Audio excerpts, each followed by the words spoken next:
भूतिया हवेली का रहस्य, the mystery of the haunted mention.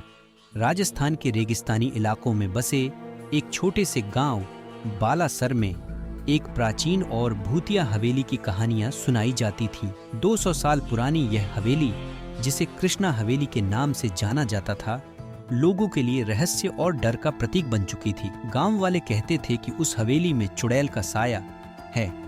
गांव की गलियों में बच्चों से लेकर बूढ़ों तक एक ही डर का राज था। हवेली में रात बिताने वाला कभी लौट कर नहीं आता। हालांकि आज तक कोई इस रहस्य से पर्दा नहीं उठा सका। कहानी की शुरुआत आर्यन, निखिल और समीक्षा 3 बचपन के दोस्त थे।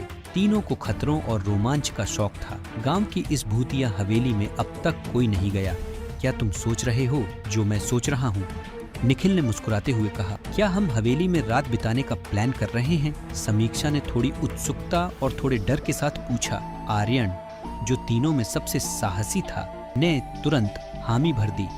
अगर हम इस रहस्य से पर्दा उठा सके तो सोचो, हम गांव के हीरो बन जाएंगे। हवेली गांव से कुछ किलोमीटर दूर थी। वहां जाने का रास्ता एक घने और सुनसान जंगल से होकर गुजरता था। तीनों ने अपनी जरूरत की चीजें, टॉर्च, कैमरा और खाने पीने का सामान इकट्ठा किया और हवेली की ओर निकल पड़े। रास्ते में अजीब अजीब आवाजें आ रही थीं। कभी झाड़ियों में सरसराहट होती तो कभी किसी जानवर की हल्की सी आवाज सुनाई देती। समीक्षा ने कहा, यह रास्ता ही इतना डरावना है तो हवेली में क्या होगा? डरने की जरूरत नहीं, यह सब हमारी कल्पना का खेल है।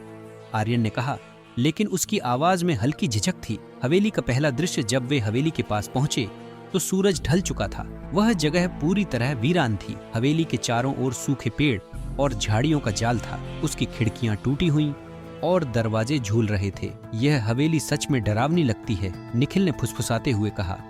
लेकिन अब जब हम यहाँ तक आ गए हैं तो पीछे हटने का कोई मतलब नहीं, समीक्षा ने कहा। हवेली के पास पहुंचते ही तीनों को एक अजीब सी ठंड महसूस हुई। ऐसा लगा जैसे कोई अदृश्य ताकत उन्हें अंदर खींच रही। हवेली के अंदर का नजारा और भी डरावना था। लकड़ी की फर्श हर कदम पर चरमराती थी। दीवारों पर धूल और जाले फैले हुए थे।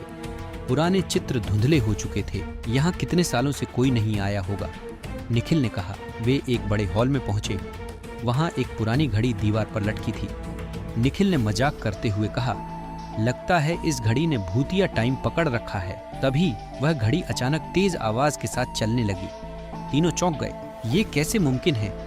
आर्यन ने हैरानी से पूछा। घड़ी की आवाज के साथ हवेली में अजीब अजीब आवाजें गूंजने लगी। किसी महिला की धीमी सी सिसकियां सुनाई दी। तुम लोगों ने ये सुना?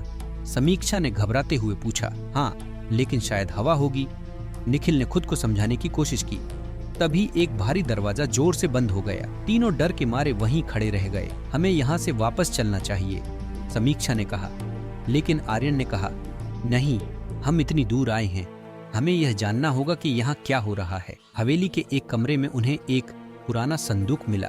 जब उन्होंने उसे खोला तो उसमें एक महिला की तस्वीर और कुछ कागज थे। कागजों पर लिखा था, मैं इस हवेली की असली मालकिन थी, मेरे साथ धोखा हुआ, मेरी आत्मा को मुक्त करो, अन्यथा यह हवेली तुम्हारा भी अंत कर देगी। तभी हवेली में हलचल तेज हो गई। दरवाजे अपने आप खुलने और बंद होने लगे।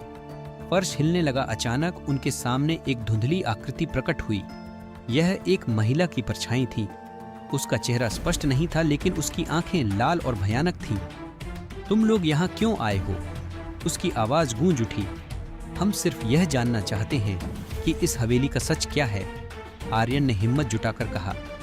चुड़ैल ने कहा, यह हवेली एक अभिशाप है। जब तक इसे जलाया नहीं जाएगा, मेरी आत्मा भटकती रहेगी।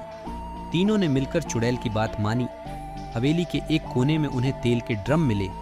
उन्होंने हवेली में आग लगाई। आग लगते ही चुड़ैल की चीखें हवेली में गूंज उठी। सुबह तक हवेली पूरी तरह जलकर राख हो गई। चुड़ैल की आत्मा मुक्त हो गई। गांव में अब कभी कोई अजीब घटना नहीं हुई। तीनों दोस्तों ने अपने इस अनुभव को हमेशा के लिए याद रखा।